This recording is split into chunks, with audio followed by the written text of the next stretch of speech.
Okay. 108b, top line. So the bottom of the previous page mentioned this whole idea of efshel l'sokta, which means when prohibited flavor goes into a permitted piece of meat, and that meat now gets cooked, will that piece of meat that got prohibited flavor, in our case it was milk went into a piece of meat, will that piece of meat ever become permitted again? So that was a big debate amongst the Amoraim. Many said it was usher. One of the ones that said it was usher was the opinion of Rav. Rav, who we're busy with for a while, said that a piece of meat, in our case, that got some milk, even if that piece of meat is cooked, and there are 60 times the piece of meat even, doesn't matter. That piece will always remain prohibited. The problem was that Rav himself had a statement that seemed to contradict this by saying, if a piece of meat falls into a pot of milk, the piece of meat is prohibited, but the milk is permitted. Now the question is, why is the milk permitted? Because if that piece of meat is prohibited, so you have milk that came out of it should also be prohibited, and therefore it should prohibit the rest of the milk in the pot. So that's where we ended off. So last word of the first line on 108b. La'olam really, kasavar Rav. Rav really holds, like we said originally, efshel l'sochto aser, that even when it's possible to squeeze out, sochet, schita, squeezing out. It's a prohibition on Shabbos. That's the squeeze, same word. So even though it's efshel l'sochto is aser, even a piece of meat that became prohibited, so even if the flavor seems to come out, the piece of meat will always remain prohibited. If that's true, why is the milk in this pot, the remaining milk, going to be permitted? Shiny hustle. For a quick second, we think that we're going to suggest a novelty. The shiny husam,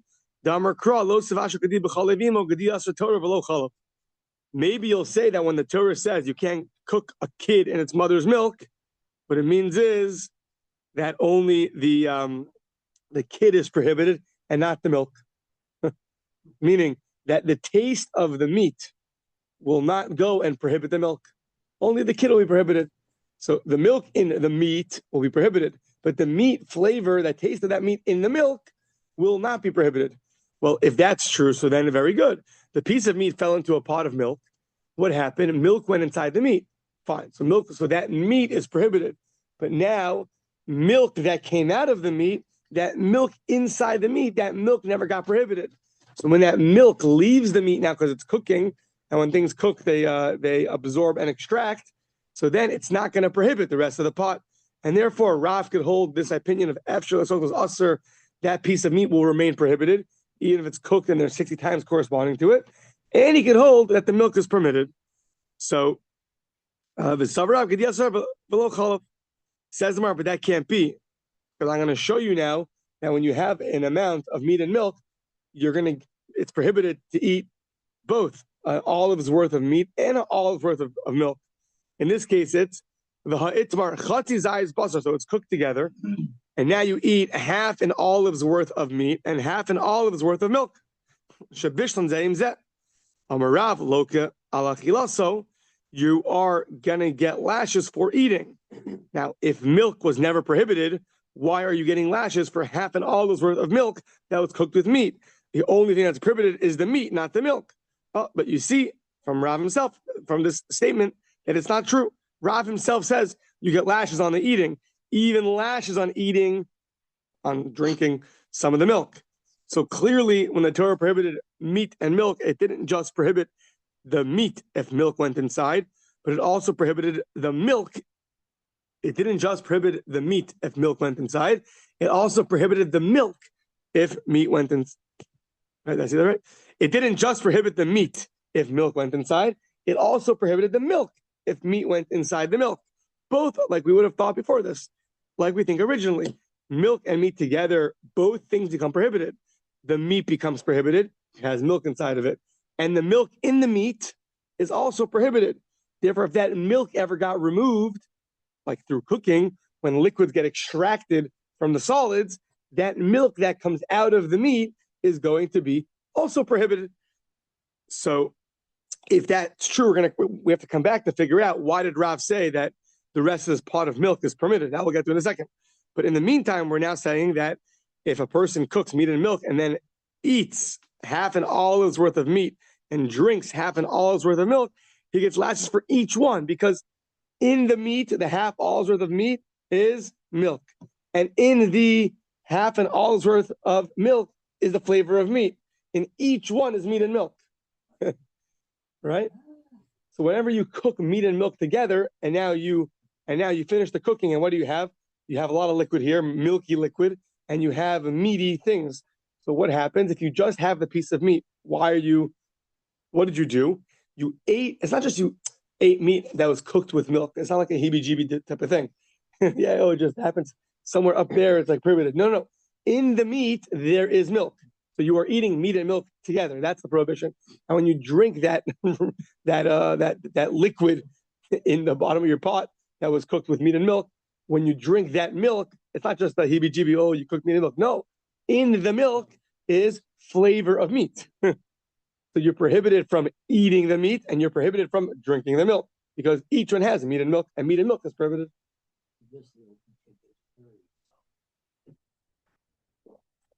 Well, after Zlachim and Menachos, they decided that it's a good thing. So they eat the sacrifices, you know. Yeah. So that, or they just do what we do, stay out of the kitchen. Yeah, ignorance is bliss. So yeah. So now the is takadaita kedias tor v'lo cholav achila ma'loka chati shirhu. So the Gemara finishes its rebuttal. If you want to tell me that the Torah only prohibited when the milk is inside of the meat, but not when meat is inside of the milk, well then, one second, why are you getting lashes for drinking the milk? Clearly, the fact that you get lashes for drinking the milk, it's because there's meat inside the milk. That's why. Now, so that's a rejection of Rav. So now we're back to the drawing board. On the one hand, Rav says that milk that goes into a piece of meat is that piece of meat will always be prohibited. At the same time, he says if a piece of meat falls into a pot of milk, so the piece of meat is prohibited, but the rest of the milk in the pot is permitted. And the question is why? Any milk extracted from the piece of meat should go and prohibit the rest of the milk in the pot. Why doesn't it do that? If the piece of meat is permitted because, like the other opinion, even though it's prohibited for a temporary period of time, but when it's cooked together, all that milk in the meat is removed, then you understand why everything is permitted. The milk was removed from the meat. The piece of meat is permitted. But Rav says that no, when milk goes into meat, it's always going to be prohibited. If it's always prohibited, so any milk that's extracted from that piece of meat should also be prohibited, and therefore it should prohibit the rest of the pot of milk. But yet Rav says the rest of the milk is permitted. The question is why? Ela li'olam kasava Rav must hold chalav nami aser. Of course, in general, milk goes into a piece of meat. The entire piece is prohibited forever and ever and ever. That's one. Two, and of course, any milk extracted from that meat is prohibited. And of course, it'll prohibit other meat and other milk in the pot. If that's true, what's unique about this case? That this pot of milk, the milk is permitted. We're going to have to say it's a unique case. The hacha here, the maya skinin, what are we dealing with? Kigon shenafal letoch yore rosachas. The piece of meat fell into a boiling pot. The mivla bala, but mifla lo polit. That what happened is when it's going into a pot and it's cooking right now, as it's cooking, it's only absorbing, it's not extracting. Only absorbing milk, it's not extracting any milk. The assumption is that it only extracts when it comes to a rest. When it keeps moving around in the cooking process, it's only absorbing. When it's at ease and at rest, it's able to extract. So says the Gemara, okay, so but at the end of the day, kinayich, when the meat comes to rest, and hadar polit is going to go and extract from itself. That only when the cooking stops, then it's going to extract from it and not just absorb. So when it extracts, what's going to be extracted from the meat is the liquid, which is milk, which is prohibited. Therefore, it should prohibit the rest of the pot. Says them, you're right. kishakadam v'silko.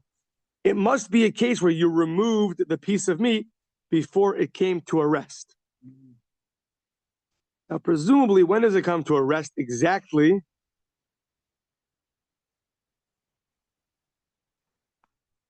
At the end of the cooking process. And does that mean it's when you turn the oven off, you turn the stove off? Or does that mean just when the piece of meat itself, it's somehow internally it stops absorbing? Probably when I'm assuming it's when the cooking stops. At that moment, things are extracted. There's still heat there that's going to extract, and therefore it's going to prohibit the rest of the milk. Our case is a unique case. You remove the piece of meat before it extracted any of its liquid into the rest of the pot, and therefore the piece of meat remains prohibited. The rest of the pot will be permitted.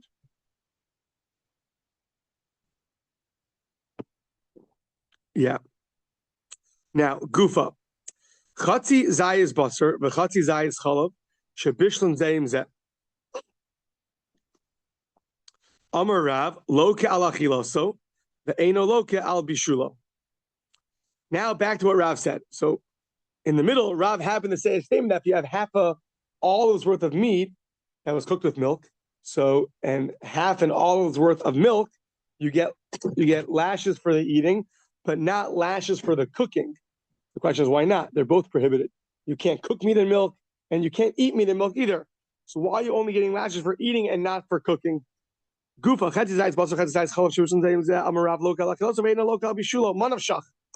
either way you go, hasn't make any sense. If you want to tell me that they combine to a full olive's worth, you should be liable for the cooking. So a bishul nami lilki. If they combine, 2 halves equal a whole, you should be liable for the cooking. And if they don't combine, it's just a half and a half, then you shouldn't get lashes for the eating. So how do you have half an olive's worth of meat, half an olive's worth of milk that you're eating after they get cooked, and you're only liable for eating and you're not liable for cooking? They're both liable, cooking and eating. So why the split? So la'olam lo mitzarfi. Really, they don't combine. Only half an olive's worth of meat and half an olive's worth of milk. Those two don't combine to a full olive's worth. Well, if that's true, so that's why you're not liable for the cooking. So if that's true, though, why are you liable for the eating? Ubiba miyore gedola. So it happens here that this piece of meat and this milk, they originated from a large pot. Now, Rashi fills us in because it's very what's the word? It's very ambiguous. This line of the Gemara. So Rashi fills us in that really, when Rav said this one statement of you get lashes for eating and not for cooking, we assumed it was talking about the same case because that's the general assumption. If you say one statement, you're referring to the same case. Now, if you break it apart, though, Rav said 2 things, right? There's eating, you get lashes. Cooking, you don't get lashes. So now what we're saying is Rav is actually talking about 2 separate cases. What did he say? Sounds like a 100%. Yeah. Yeah. When you say Eishes Chayil Friday night, so my Rabbi always said over, there's 2 explanations. One goes on your wife, one goes on Torah. So then he said, which is funny because coming from a 7-year-old man screaming, he said over that when you get to the yichud room after you get married, so you tell your wife that you're already married. So that part we didn't do. But that was a bad way to start the marriage, but that was his, yeah. So either way, so what all is sudden. One statement, but it goes in 2 different directions. Meaning, like this, that when you eat half an olive's worth and half of meat and half an olive's worth of milk, what we're talking about, it came from a very big pot. In that big pot, there was many olives worths of meat, at least one. And let's just for simplicity's sake say there was a huge industrial pot. There was tons of meat in there and tons of milk in there. So in from that big pot, there was enough to get lashes on the eating. So now you took half an olive's worth from there of meat and half an olive's worth of milk from there. So that's why you're going to get lashes because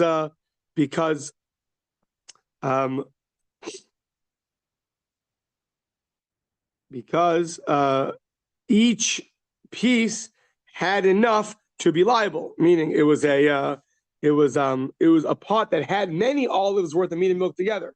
So therefore, if you take half an olive's worth of meat and half an olive's worth of milk, from there, those will combine to be a full olive's worth of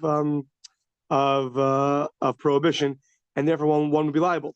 If all you had was one olive's worth of combined meat and milk, and from there you took half and half, then you won't be liable for lashes. It has to come from a place that you would have an olive's worth of meat and an olive's worth of milk. From that big pot, if you now take half of meat and half of milk, that will combine together because they're all cooked together. The whole big pot was cooked. There was many olives worth cooked together. So you took half and half from there, so that combines to a whole. If all you had was one olive's worth, then you don't necessarily have a full olive's worth of milk or a full olive's worth of meat. That's not going to combine to get lashes. It's still prohibited, but it's not, it doesn't get lashes. But if you had many olives worth of meat and milk together, so you had the amount that's prohibited. So now you took half from there and half from there. That does combine because that had a requisite amount originally of meat, and it had an olive's worth of meat and it had an olive's worth of milk originally.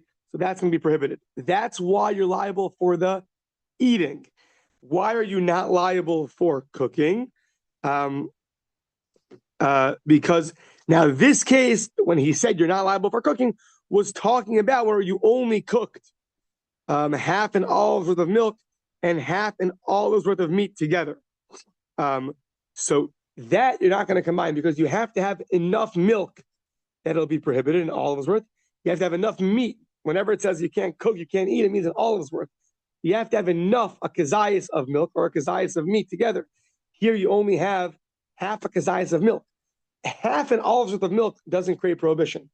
Half an olive's worth of meat doesn't create prohibition. So you have 0 plus 0, it's going to equal 0 on a ast level, not on a prohibition level.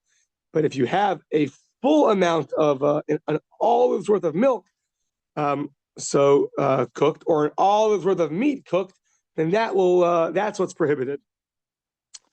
So the statement of Rav that said you get lashes for eating but not lashes for cooking was talking about two separate cases. Lashes for eating means you cook a regular case, you have plenty of measurements of meat and milk. You took from there half and half, that'll combine for eating because together you ate meat and milk that were prohibited.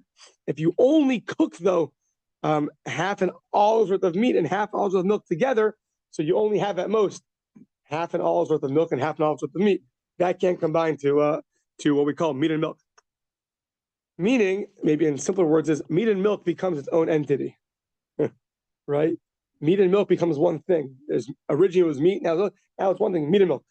So, but in the meat and milk, it has to have an olive's worth of meat and olive's worth of milk. So to be a prohibited piece of meat and milk. If you only have half of milk and half of meat, it doesn't become prohibited meat and milk. Yeah. So, okay. That's that. Now, Levi says, the Levi Amar Af Lokal Bishulo.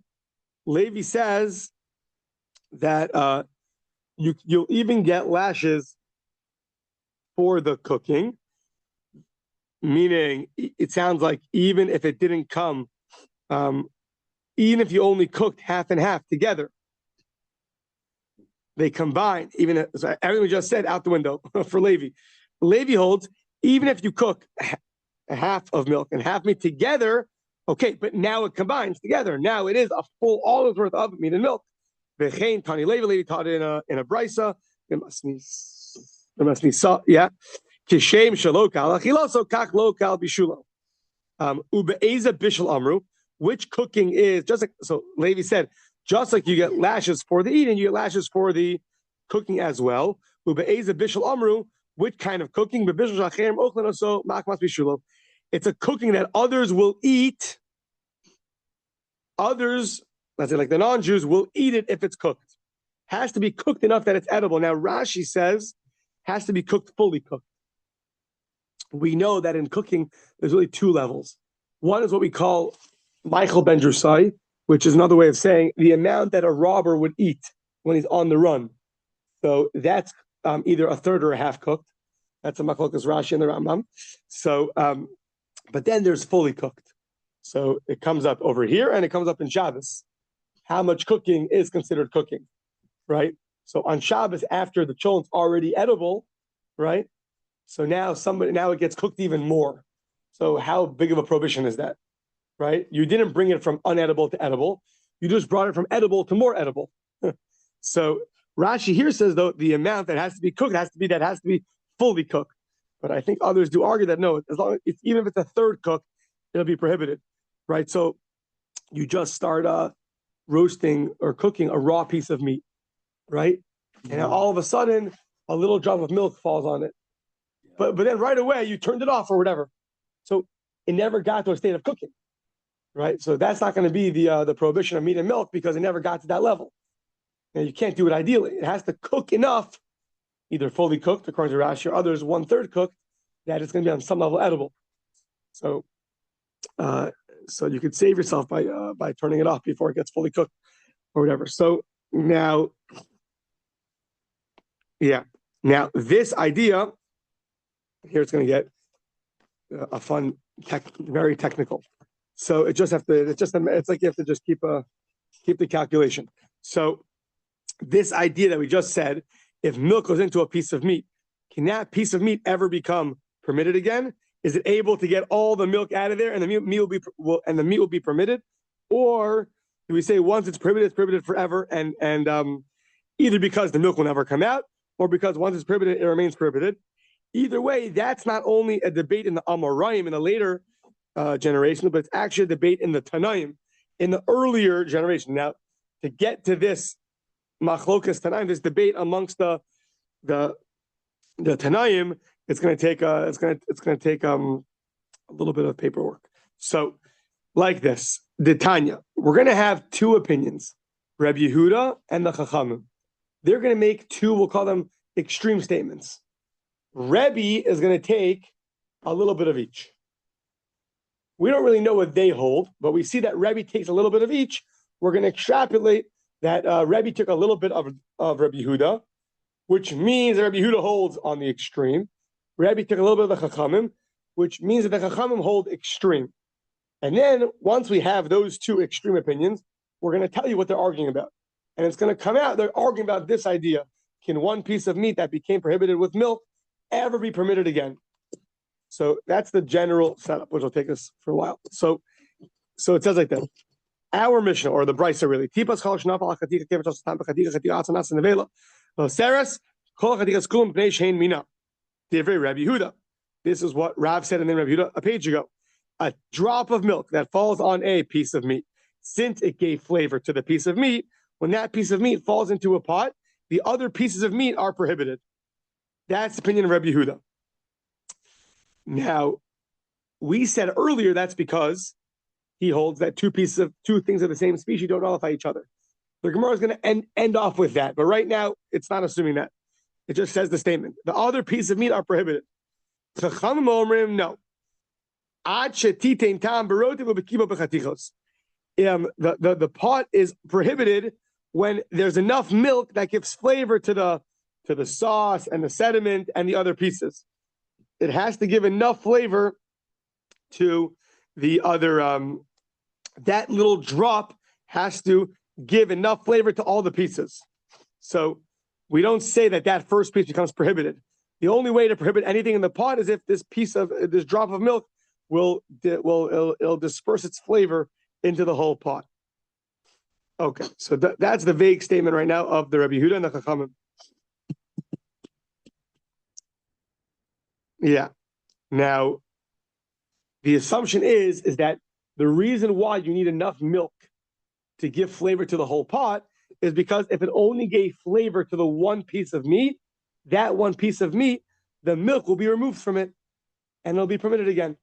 Right now, we're assuming that piece of meat that milk went into, so Rabbi Yehuda says it's going to prohibit other pieces, and the Chachamim are going to say it doesn't prohibit other pieces. Right now, the assumption is that they're arguing about this. Can one piece of meat that gets cooked with other pieces, can that milk be extracted from the piece of meat and the piece of meat will be permitted? Or can it never be extracted from that piece of meat and that piece of meat will be prohibited. Right now, that's the assumption that's the debate. So, Amar Rebbe is going to take from each one. When did Rebbe Yehuda say that this piece of meat is prohibited and it'll prohibit others? Amar Rebbe, Nir and Rebbe Yehuda, Bishalo Nir, Ushalo Kisa. Now, when a drop of milk falls on a piece of meat, so you could mix it, or you can cover the pot, or you could not mix it and not cover the pot. What happens if you mix it? If you mix it together, the drop of milk right away disperses the rest of the pot. It doesn't have enough time to go into this piece and prohibit it. So Rebbe says, Rebbe Yehuda, who prohibits that piece of meat, I only agree to that when there is no mixing and no covering the pot. That's when I will agree to Rebbe Yehuda that the piece of meat becomes prohibited. The Divrei Chachamim, the rabbis that say you need enough milk to give over flavor to the whole pot, and that piece of meat will be permitted is only when you mix it right away. Well, when you mixed it, or when you cover it over the pot, because when you mix it, it causes dispersion. So now, Rebbe just told us that. So there's two things happening. Rabbi Yehuda said an extreme statement: the piece of meat is always prohibited. The rabbis say right now, the piece of meat is always going to be permitted. Rebbe says, I only agree with Rabbi Yehuda in the event that you didn't mix. And I only agree with the rabbis in the event that you did mix. Now, he doesn't say when you mixed it. You can mix it right away when the milk hits the meat, or you can mix it at the end, at some point later on. He didn't say when. So now, we're going to take Rebbe, who is taking part of Rabbi Yehuda and part of the rabbis, and tell us what does Rabbi Yehuda really hold and what does the Chachamim hold. So, in other words, Rebbe is saying I agree partially to Rabbi Yehuda and partially to the rabbis. So, first is Ma'i lo nir v'lo kisa. What does it mean that he agrees to the rabbis when they didn't mix and when they didn't cover? What does that mean? Ilay malo nir klal v'lo kisa klal. If there was no mixing at all, well then mivla bala and mivla lo palit. If there was never mixing, so then the piece of meat only absorbed and didn't extract. It only absorbed but never extracted. So, and here's what Rashi says. Why? Because the milk hit the top of the piece of meat. As we said earlier, according to Rashi, it sounds like the bottom piece of meat is in the pot, the top is hanging out. So the milk hit the top of the piece. According to Tosos, it's totally outside the pot, but meaning outside the rest of the sauce. So if there was no mixing at all, so then there was never any extraction. So therefore, nothing should be prohibited. So what do you want to say? Lo nir b'tchila ela b'sof, v'lo kisa b'tchila ela b'sof. You only mix it at the end. You only cover the pot at the end. Well, if that's true, amai habala v'hapalit.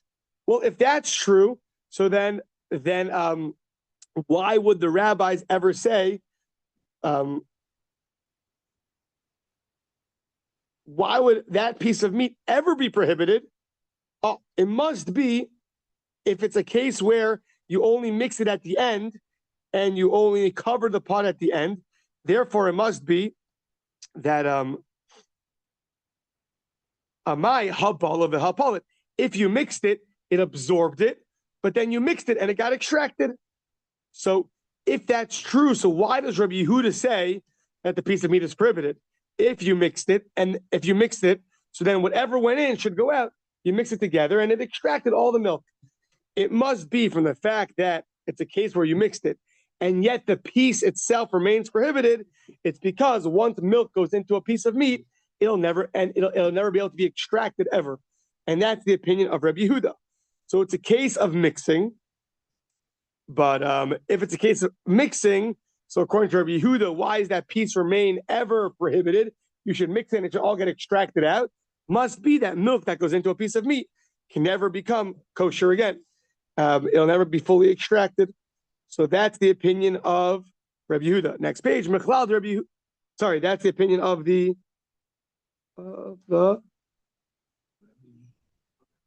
Yeah, that's the opinion of Rabbi Yehuda. But that's only when you mix it at the end. Mechlal implying Rabbi Yehuda Savar Kinir Mitchila. Let's say you mixed it from the beginning until the end, the entire time, or it was covered the entire time. So, 1 second.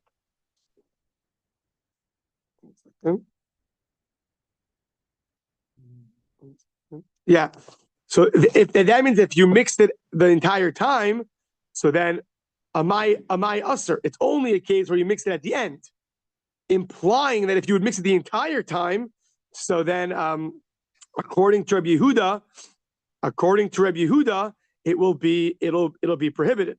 Now, according to Rabbi Yehuda, why is it prohibited? If you're mixing it the entire time, amaya halo balakol, it never got absorbed. So we had to establish the case for the rabbis who say it's 1 second.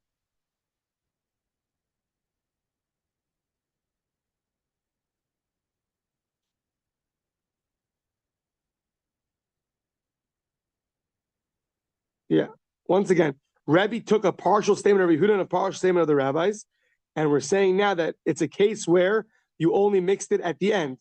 And therefore, according to, if you only mixed it at the end, so then, 1 second, lost the train of thought. If you only mixed it at the end, so therefore, 1 second. You only mix it at the end. So if that's true, so whatever came in must have come out, and therefore that piece of meat should never be prohibited. To that we say, no, actually, it must be that a piece of meat that got absorbed never becomes permitted again, okay? Implying that according to Rabbi Yehuda, meaning this is all Rebbe taking a partial statement of Rabbi Yehuda. But according to Rabbi Yehuda himself said that he would hold if you're mixing the entire time, so then it's going to be prohibited. But why is it prohibited? Rabbi Yehuda said it's always prohibited. But if you're mixing the entire time, why is it prohibited? It never got absorbed. So what you have to say is the reason why Rabbi Yehuda says it's always prohibited, the piece of meat is always prohibited, even when it was mixed the entire time, because maybe you didn't do a good job mixing. It's going to be a rabbinic enactment that when a milk goes into a piece of meat, even if you're mixing the entire time, it could be that you didn't mix well. And therefore, there was some milk absorbed in the piece of meat, and therefore it's going to remain prohibited. That's all Rabbi Yehuda. Amar Mar, but now back to the rabbis. The Divrei Chachamim, Rebbe took a partial statement of the Chachamim, of the rabbis.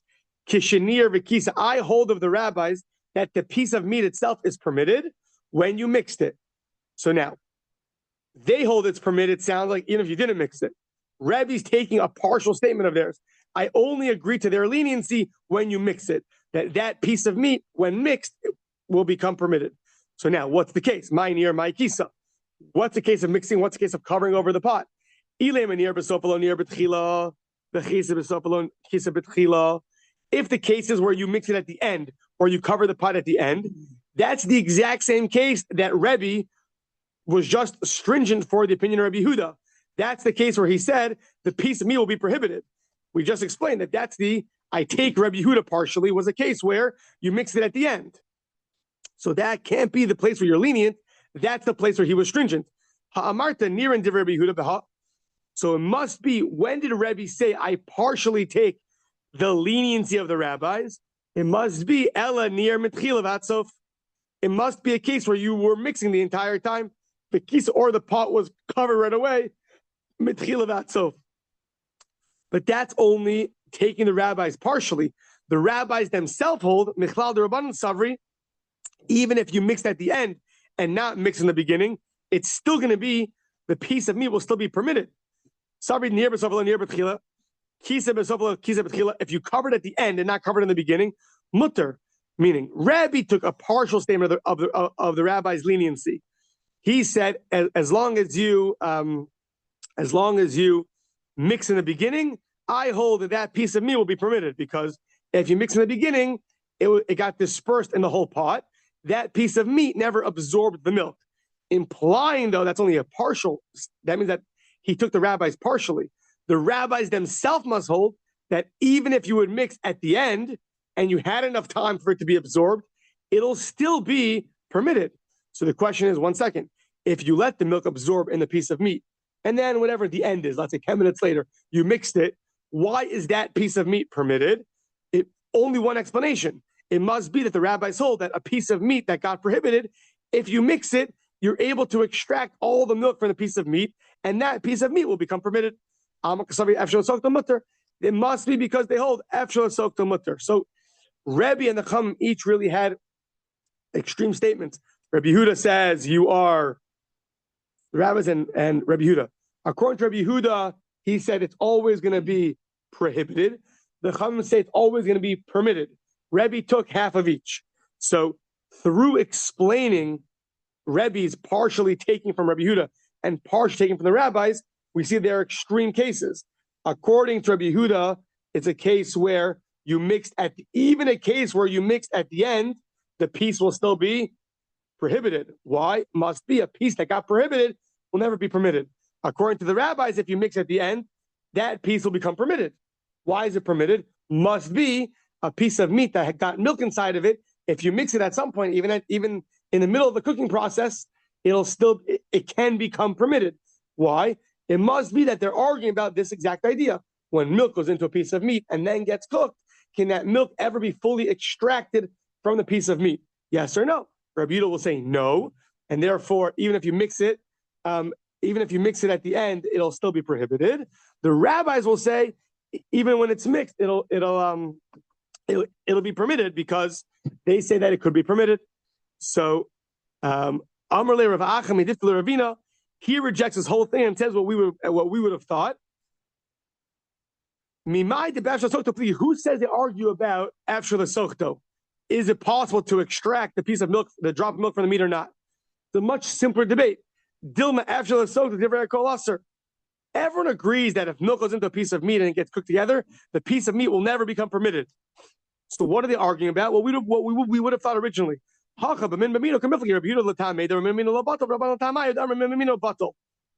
simple. The general debate, when you have two things of the same species, does it nullify each other or not? Rabbi Yehuda says that everyone holds the piece of meat that gets milk in it will always be prohibited. The question is, can that piece of meat prohibit other pieces of meat?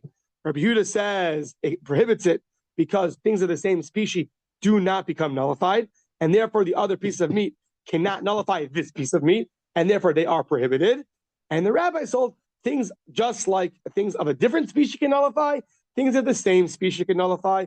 So therefore, in this case, there's 60 times more of a kosher meat than the piece of meat that became prohibited. So therefore, those pieces of meat are not going to prohibit this piece of meat. The only way to do it is if you have enough milk in the whole pot that there's not 60 times flavor to nullify it. If the permitted meat and sauces have enough taste from the prohibited piece of meat that it's less than 60 times, then it'll be prohibited. Now, this is all good if you're just looking at Rabbi Yehuda and the rabbis. The problem is that Rebbe took half of each statement. So how do you take half of this debate? If the debate is this, do the things of the same species nullify each other or not, that's great for Rabbi Yehuda and the rabbis. But Rebbe took partial statement of Rabbi Yehuda and a partial statement of the rabbis. There's no partial in this case. It's two opposing opinions. So that's going to be the problem. So Haimai, Iamers Bishlam the Rabbanon B'Mindamino.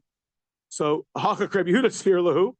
Uba after Soto Pligi, Hain the Kamer Rabbi Nir and the Rabbi Yehuda Behab the Rechalam Bah. If you explain that we originally said that really everyone agrees that things of the same species do not become nullified and therefore they're prohibited, and the whole debate is Rabbi Yehuda and the rabbis is can the piece of meat ever become permitted again? I understand Rebbe, he took half and half. Mixing in that case, not mixing in that case, that I get. But but if your starting point is everyone agrees that piece of meat that became prohibited will never be permitted, and the machlokes Rabbi Yehuda and the Chachamim is can things of the same species nullify each other? The hachab b'min b'mino kamiflagi. So I don't understand. Hayin nirin divrei Rabbi Yehuda, but ain't it nirin mibayile v'sulamidi. You can only say, how do you say it appears to me, partial statement of Rabbi Yehuda. You should say either he's right and they're wrong. It appears to me that Rabbi Yehuda is right and the rabbis are wrong. But to say nirin, the word nirin is just a code word of saying I take a partial of what he said and partial of what he said. But that doesn't work. First of all, there's no partial, and second of all, they're opposing views. So there's no way to say it.